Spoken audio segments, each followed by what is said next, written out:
बिस्मिल्लाहिर्रहमानिर्रहीम। अस्सलाम वालेकुम। कैसे हैं आप? आई होप कि आप सब ठीक होंगे। आज हम बनाएंगे मटर गोश्त, जो बहुत ही सिंपल और इजी तरीके से बनाएंगे और ये झटपट बन जाएगा और बहुत ही ज़बरदस्त बनने वाला है आज ये। जिसके लिए मैंने तकरीबन 3 पाव के करीब मेरे पास वो है मटन। आप इसमें बीफ या चिकन जो भी आपको पसंद हो वो आप इसमें यूज़ कर सकते हैं। 2 सुरख रंग के टमाटर हैं, ये फ्रीज़र में रखे हुए थे, वहाँ से मैंने निकाले, इसका छिलका रिमूव किया और इसको चट्टू में पीस लिया, इसका पेस्ट बना लिया। ये साबुत गरम मसाला है, इसमें एक बड़ी इलायची, तकरीबन 2 से 3 अदद छोटे छोटे पीस दालचीनी के, काली मिर्चें, लौंगे और साबुत ज़ीरा जो है उसमें सफ़ेद रंग का और काले रंग का जो भी हो। और साथ इसमें 2 टेबलस्पून अदरक लहसुन का पेस्ट है और तकरीबन आधा किलो के करीब मेरे पास मटर के दाने हैं। 2 मैंने मीडियम साइज़ की प्याज ली हैं और इसको इस तरह चॉप कर लिया। 1 कप मैंने इसमें ऑयल डाला है। अब हम इसको फ्राई करेंगे। बिस्मिल्लाहिर्रहमानिर्रहीम। फ्लेम मैंने ऑन कर लिया है। बिस्मिल्लाह पढ़ते हुए खाना बनाया करें, इससे एक तो खाने में बरकत होती है और दूसरा खाना बहुत ही टेस्टी बनता है। अब मैं इसको तकरीबन 5 से 6 मिनट प्याज को ब्राउन करूँगी, फिर उसके बाद मैं आपको नेक्स्ट स्टेप बताती हूँ। वीडियो जो है स्टार्ट से एंड तक देखिएगा, कोई भी चीज़ स्किप ना कीजिएगा ताकि आपकी रेसिपी जो है वो सेम बने। ये देखें, प्याज जो हमारा लाइट ब्राउन हो चुका है। अब इसमें जो हमारे पास मटन है वो इसके अंदर मैंने ऐड कर दिया है। अब हम इसको 1 से 2 मिनट है इसमें भूनेंगे। इस स्टेज में हम इसमें गरम मसाला ऐड कर देंगे, इसको साथ भूनेंगे। साथ ही हम इसकी अदरक लहसुन का पेस्ट ऐड कर देंगे।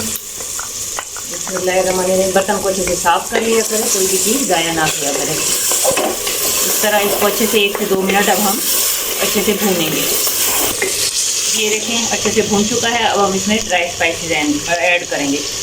फ्लेम जो है आप स्लो कर लें। अब इसमें हम 1 टीस्पून हल्दी पाउडर, 1 टेबलस्पून धनिया पाउडर,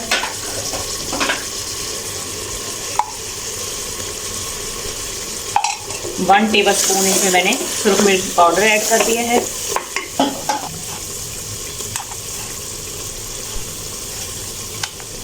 1.5 टेबलस्पून मैंने इसमें नमक ऐड कर दिया है। अब इसको अच्छे से हम इसमें मिक्स करेंगे। आप जो है स्पाइसेस अपने टेस्ट के हिसाब से कम या ज़्यादा भी कर सकते हैं। अब साथ ही मैं इसमें ये टमाटर का जो पेस्ट है वो ऐड कर दूँगी और इसको अच्छे से 1 से 2 मिनट भूनूँगी। जितनी इसकी अच्छे से भुनाई हम करेंगे उतना ही इसका टेस्ट जो है ज़बरदस्त होगा इंशाल्लाह। आप ज़रूर ये रेसिपी ट्राई कीजिएगा, इंशाल्लाह आप सबको बहुत ही ये पसंद आएगी। ये देखिए माशाल्लाह हमारा जो गोश्त है भून चुका है। अब हम इसमें पानी ऐड करेंगे। बिस्मिल्लाहिर्रहमानिर्रहीम। पानी इतना ऐड कीजिएगा कि हमारा गोश्त जो है वो अच्छे से गल जाए। और अब मैं इसको तकरीबन 20 मिनट प्रेशर लगा दूंगी। ये आप देखने में भी बना सकते हैं, लेकिन ये प्रेशर में झटपट बन जाएगा। अब मैं इसको 20 मिनट का प्रेशर लगा दूंगी, फिर 20 मिनट के बाद मैं आपको दिखाती हूँ। ये देखें गोश्त जो है हमारा तकरीबन 90% जो है वो गल चुका है और इसमें ये देखें मसाला थोड़ा सा रह गया। अभी हम इसमें इसके साथ ही मटर ऐड कर देंगे और मटर और गोश्त को अच्छे से भूनेंगे तकरीबन 4 से 5 मिनट, जब तक कि इस पर घी बाहर नहीं आ जाता। ये देखें माशाल्लाह अल्हम्दुलिल्लाह हमारा गोश्त और मटर अच्छे से भून चुके हैं, ऑयल जो है ऊपर आ चुका है और ये देखें मसाला जो है कितना स्मूथ सा बना है। अब मैं इसमें इतना पानी डाल लें जितना कि आपको ग्रेवी चाहिए। जितनी ग्रेवी आपको रिक्वायर्ड है उतना आप इसमें पानी ऐड करेंगे। बिस्मिल्लाहिर्रहमानिर्रहीम। मैं इसमें तकरीबन 1 गिलास के करीब पानी मैंने इसके अंदर ऐड कर दिया है और इसको अब मैं 3 मिनट के लिए प्रेशर लगा दूंगी ताकि हमारे मटर जो हैं वो भी अच्छे से गल जाएं और जो 10% जो है मीट हमारा अभी नहीं गला वो भी अच्छे से गल जाए। फिर मैं आपको इसकी फाइनल लुक दिखाती हूँ। जी 3 मिनट हो चुके थे, प्रेशर मैंने इसका निकाल दिया और इसको मैंने डेचकी में शिफ्ट कर लिया। देखिए माशाल्लाह अल्हम्दुलिल्लाह हमारे सालन की लुक कितनी ज़बरदस्त आई है और इसकी ग्रेवी देखें कितनी सॉफ्ट बिल्कुल स्मूथ बनी है। अब इस स्टेज पर हम इसमें डालेंगे तकरीबन 4 अदद हरी मिर्चें। आप इसमें मिर्चें अगर ज़्यादा लाइक करते हैं तो ज़्यादा भी इसमें ऐड कर सकते हैं और स्किप भी कर सकते हैं। और साथ ही इसमें हम डालेंगे 1/2 टीस्पून के करीब गरम मसाला पाउडर और साथ हम इसमें डालेंगे कसूरी मेथी 1 टेबलस्पून।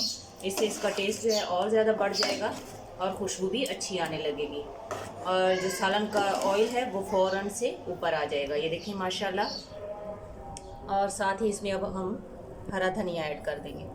इसको आप तंदूर की रोटी के साथ, घर की चपाती के साथ और पराठे के साथ जैसे मर्ज़ी खाएं और एंजॉय करें। ये बहुत ही टेस्टी बना है। जहाँ भी रहें खुश रहें, खुशियाँ बांटें, हंसते मुस्कुराते रहें। अल्लाह ताला हमारे मुल्क पर, हमारे घरों पर खुसूसी रहम और करम फरमाए। आमीन। अब मैं आप लोगों से इजाज़त चाहती हूँ। अल्लाह हाफिज़।